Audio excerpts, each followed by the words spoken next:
morning, Dr. Fauci. Good morning. Good morning. How are you today?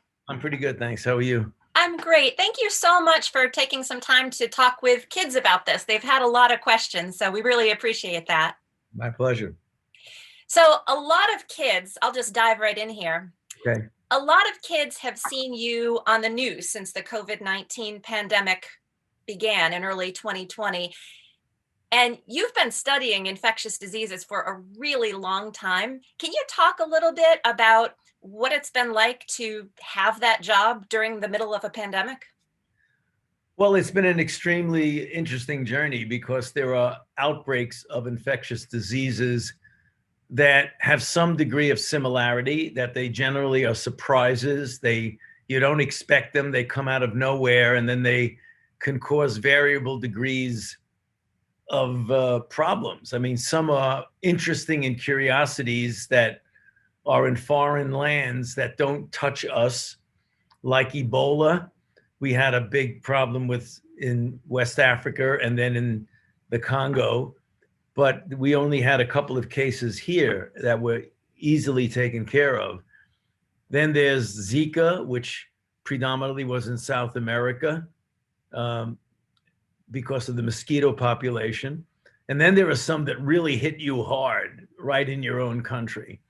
And that was HIV, AIDS, pandemic flu. And now with COVID-19, we're experiencing really one of the most extraordinary and difficult times, literally in well over 100 years. Things have not been this bad with regard to a respiratory-borne serious viral illness that can actually kill you.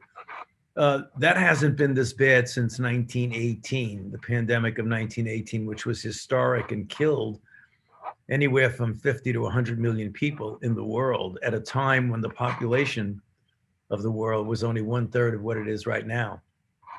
So the experience has been exciting in one respect, unpredictable in another respect, but very challenging to have to do things to respond, which is what we're doing right now. So, for example, the rush to developing vaccines to protect people from getting infected has been a very challenging endeavor, but we've been successful. Now it's up to us to get vaccine made quickly enough to get to people, including to children.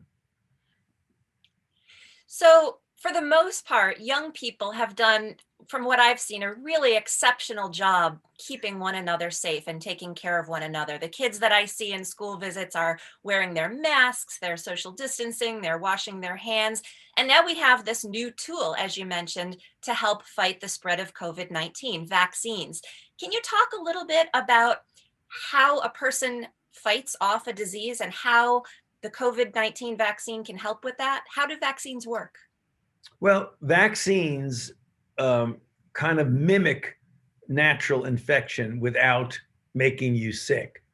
So when you get infected with a virus, whatever that virus is, including SARS coronavirus, when you get infected and you recover, that the infection induces in your body a mechanism to protect you from getting infected again. So what a vaccine does, it says, let's make out you've been infected without hurting you. So we inject you with a part of the virus that can't hurt you, but that can induce the kind of response in you that will protect you in case the virus does try to infect you. And that's the whole purpose of a vaccine. So, for example, rather than infecting you, which you don't want to do, that'll hurt you, you want to say, I'm going to give you a part of the virus that's harmless, but that can induce a really strong response in your body so that you're ready for when the virus does try to invade you. And that's really exactly what a vaccine is. It's a safe mimicking of natural infection.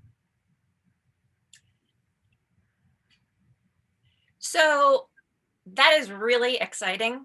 I know that sometimes kids, and maybe some adults too, get a little bit nervous when they have to have a shot. You've already had your COVID-19 vaccine. What was that like when you got yours? Well, it really was fine. I've gotten vaccines against a number of infections, and I'm sure most children who are listening to us now already have gotten vaccinated against a lot of things, against polio, against measles, mumps, rubella, hepatitis, meningitis, pneumonia. Children get a lot of vaccines. So the vaccine for coronavirus really isn't much different than any of the others. So it's two shots. You get one on a certain day, and then either 3 weeks or 4 weeks later, depending upon which vaccine you got, because we have a couple of different versions, at least two, and soon many more different versions of the vaccine. When you get the first shot, most people feel a little ache in their arm, like not bad, but like you feel a little sore. It lasts for less than a day and a half, usually no more than a day. Then when you get the booster, you get the same thing, a little ache in the arm, and you might feel a little tired or a little achy for maybe a day, but not bad. I mean, that happened to me. It didn't stop me from coming to work. It didn't stop me from doing everything that I wanted to do. And then within 24 hours, it was all gone and everything was fine and back to normal. That is really great to hear, and I'm glad to hear that. I'm not sure anything keeps you from work though. Yeah, unlikely. So, at the end of our picture book biography, the story about your life, we have a section about how vaccines work, and it talks about how being vaccinated sort of makes you a disease fighting superhero. Can you talk a little bit about how one person getting a vaccine actually helps others too? That's a very good question. And there's a really good answer to that because viruses like to spread from person to person. And the only way they can spread from person to person is if a virus wants to infect me and I'm not protected, then I get infected and then I pass on the virus to you if you're not protected.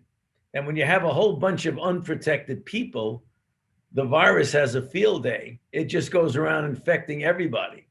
But if you get vaccinated, when the virus tries to infect you, the virus can't because you're protected, which means you're not going to infect somebody else, which means they're not going to infect somebody else. So by protecting yourself, you really are indirectly protecting all of your friends and all of your family, because by not getting infected, you're not allowing the virus to freely circulate around. You're essentially stopping it in its tracks. And that is for sure what we are looking for. I know, Dr. Fauci, that a lot of the kids who have seen you on the news have become more interested in epidemiology and more interested in science in general.